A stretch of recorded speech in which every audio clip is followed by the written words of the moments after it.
Hello my friends, welcome to this week's Kids Church at Home. I'm so glad that you can join me for this week. We continue in our exploration of creation, and today we explore humanity. And what does it mean to have relationship and to be connected and to be humanity together? Before we get into our story, our shout out today goes to Jonathan and Matthew. I'm so glad you take time to join me for these videos. Our story today is going to be a familiar one, so I want to invite you to get your imagination cap.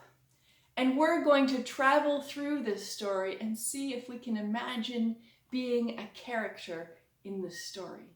So let me put my imagination cap on and let's share this story.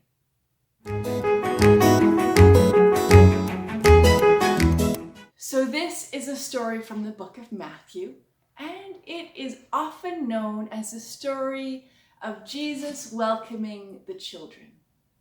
But to explore the story, do you have your imagination ready? I want you to imagine that we are 2,000 years ago, and you are a kid living in a faraway place in the area of Israel and Palestine now. And there aren't schools, so you don't go to school, but your parents want you to learn anyhow. So sometimes you learn beside one of your parents. When they're working, they'll teach you what they're doing. Sometimes they'll send you to a wise uncle who will teach you about other stuff. But your parents just heard that there's a teacher coming through town who's teaching all kinds of really interesting things about humanity and love and God and how we need to work together as a community. So your parent has taken the day off work. You know this must mean it's really special. And they've taken you to come and meet this teacher. I wonder, what does it sound like around you right now? What are some of the things you might see? I wonder how you feel knowing that your parents have made such a big event of taking you to see this teacher. Well, as you get closer, you see that there's lots and lots of people gathering. Your parents aren't the only ones who decided to take the day and bring their child to this wise teacher. Maybe you see your neighbor friend. Maybe you see some of the other kids in the market who work alongside their parents like you do. I wonder, do you get together with your friends? Are you excited? Are you chatting? What is it like to see all these other children in this area with you? Well, it sounds like the teacher has done some of his teaching and he's getting ready, and some of the parents are kind of pushing their children towards the teacher, and the teacher's friends are getting upset and uptight, and they're getting really frustrated with the parents. They're saying that the teacher isn't a teacher for children. I wonder, what does it sound like in the square now? What does it feel like to hear that the teacher is not for you? How do you think your parent is feeling next to you? What are the emotions going on around you right now? Well, just a minute. The teacher has stopped everything. He's told everybody to stop, and he's turned directly to his friends, and he's told his friends that they need to let the children come and sit by him. I wonder what the faces are like on the friends.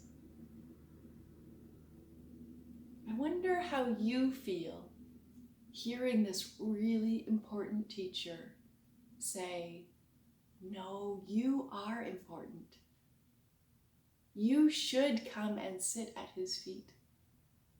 You deserve to be taught just like the adults. You are important to this important teacher. So that is the story we find in Matthew. The story that reminds us that no matter how important Jesus was or how important the adults around Jesus thought that he was, Jesus knew everybody mattered. And that meant creating space for even the children in the community, because what he had to teach was important. And his lesson was not so much important about the words that he spoke. His lessons were about his actions, how he acted humanly to others. And that's how he created community and how he taught others to create community. So I wonder, how can you act the way Jesus did? How can you act in a way that creates community? That is the lesson and the question that this story leaves us with. How do we do what Jesus did and create space for everybody?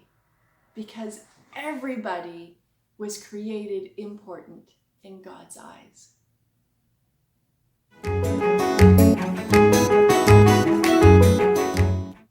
So I have an outdoor activity for us to do today.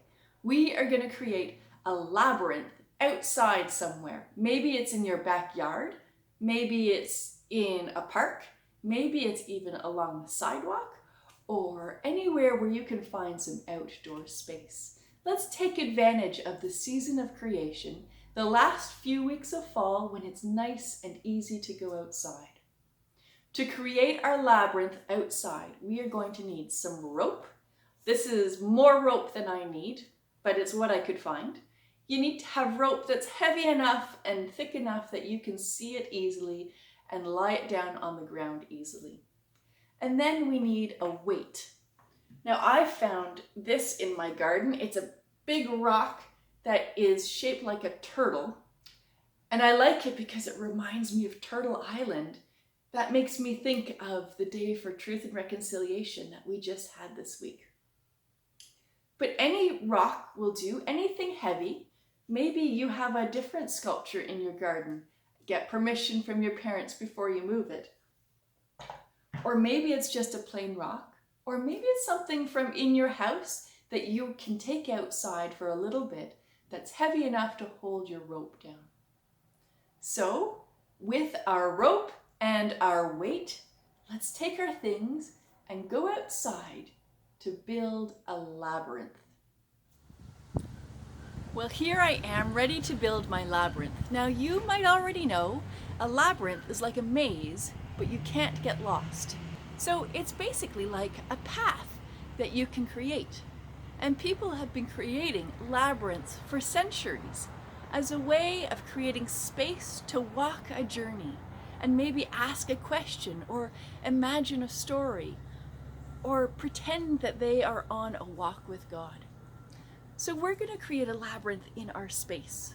And the way I'm going to start is I'm going to take one end of my rope and I'm going to place a rock on it. I'm going to place my turtle on it.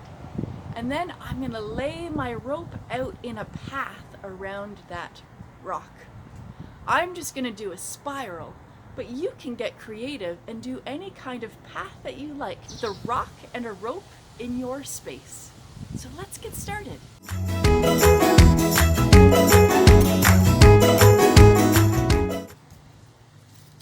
Okay, I've laid out my rope. It's not perfect. It's kind of crinkly, but I understand the path that it's created. So now that I have my path, I'm going to use my path to remember the story we just shared.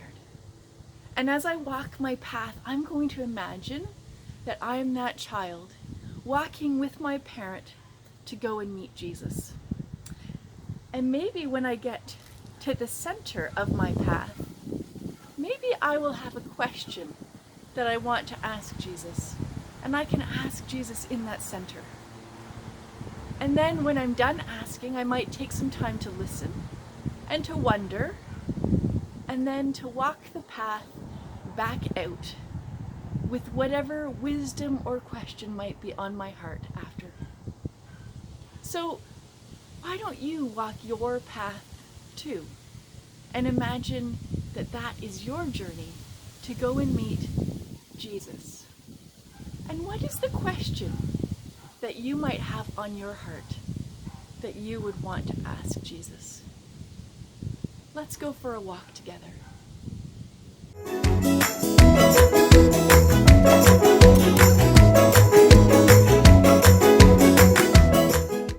Well, my friends, I hope that you have fun creating your path, your labyrinth this week.